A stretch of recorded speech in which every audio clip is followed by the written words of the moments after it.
Hello मित्रों, नमस्कार। आज हम लोग चर्चा करेंगे एक महत्वपूर्ण रोग के बारे में जिसका नाम है स्कैरियोसिस।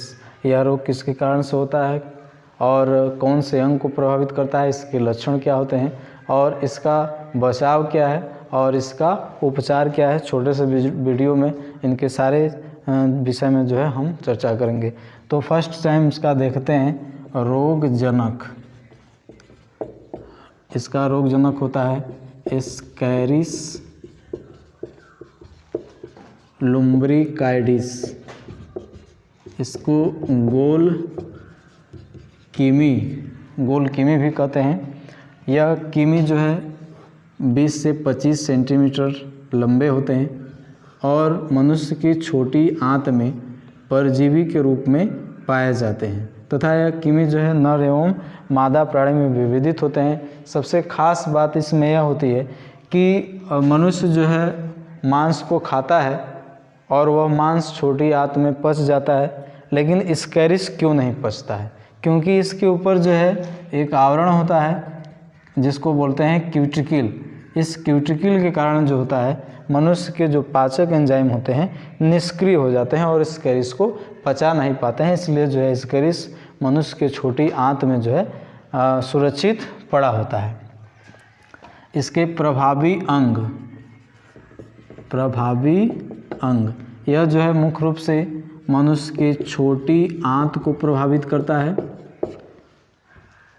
अब आइए देखते हैं इसका संक्रमण स्वस्थ व्यक्ति में किस प्रकार से होता है।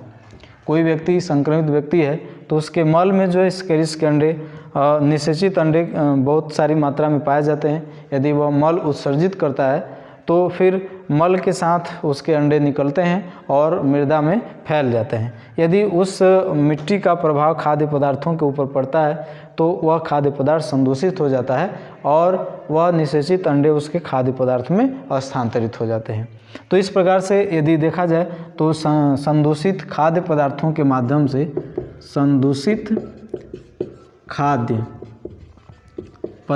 माध्यम से स्वस्थ व्यक्ति में इस रोग का संक्रमण होता है। संक्रमण के पश्चात जो है सामान्यतः इसके लक्षण दिखाई नहीं देते हैं, लेकिन गंभीर स्थिति में जब इस कीमी की संख्या जो है 500 से 5000 तक बढ़ जाती है तब व्यक्ति में विशेष लक्षण जो है दिखाई देते हैं।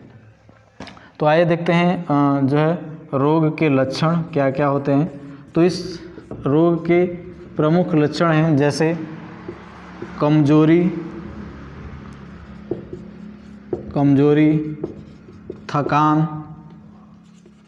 भूख में कमी, अपच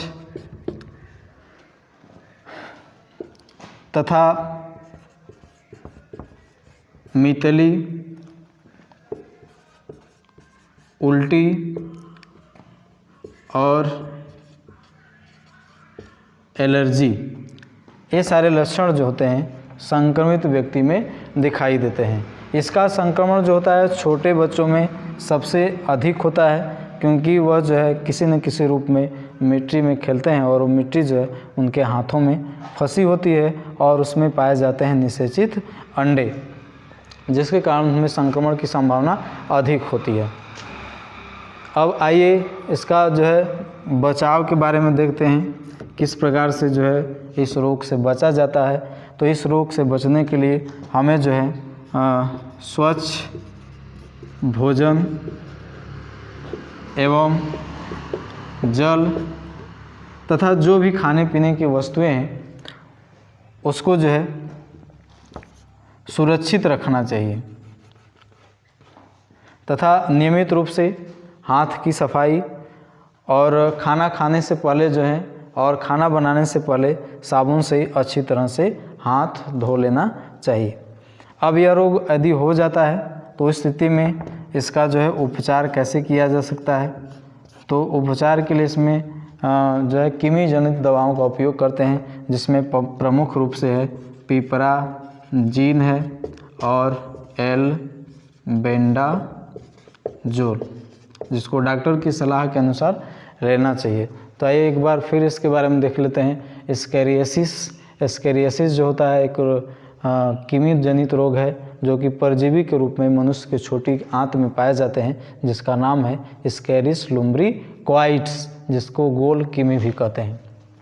यह मुख्य रूप से छोटी आंत को प्रभावित करता है और छोटी आंत में जो है परजीवी के रूप में पाया जाता है। इसके जो है हुक पाए जाते हैं, इस हुक की सहायता से वो आंत की दीवारों से चिपका होता है और इसके ऊपर एक क्यूटिकल का आवरण पाया जाता है, जिसके कारण जो है पाचक एंजाइमों का प्रभाव इस पर निष्क्रिय होता है। सामान्यतः जो है इसका प्रभाव दिखाई नहीं देता है, लेकिन जब इसकी संख्या 500 से 5000 तक बढ़ जाती है तब व्यक्ति में जो है प्रमुख लक्षण दिखाई देते हैं, जैसे कमजोरी, थकान, भूख न लगना, अपच, मितली, उल्टी आना और एलर्जी जैसे लक्षण इसमें दिखाई देते हैं। और इसका संक्रमण जो होता है मुख्य रूप से संदूषित खाद्य पदार्थों के माध्यम से होता है। अब देखते हैं इसके बचाव के बारे में। तो हमें बचाव के लिए जो है स्वच्छ भोजन एवं जल का उपयोग करना चाहिए। यदि यह रोग हो जाता है तो कृमि को मारने के लिए जो है पिपराजिन और एल्बेंडाजोल जैसी प्रमुख दवाओं का उपयोग करना चाहिए, लेकिन इसको जो है डॉक्टर की सलाह के अनुसार लेना चाहिए। धन्यवाद।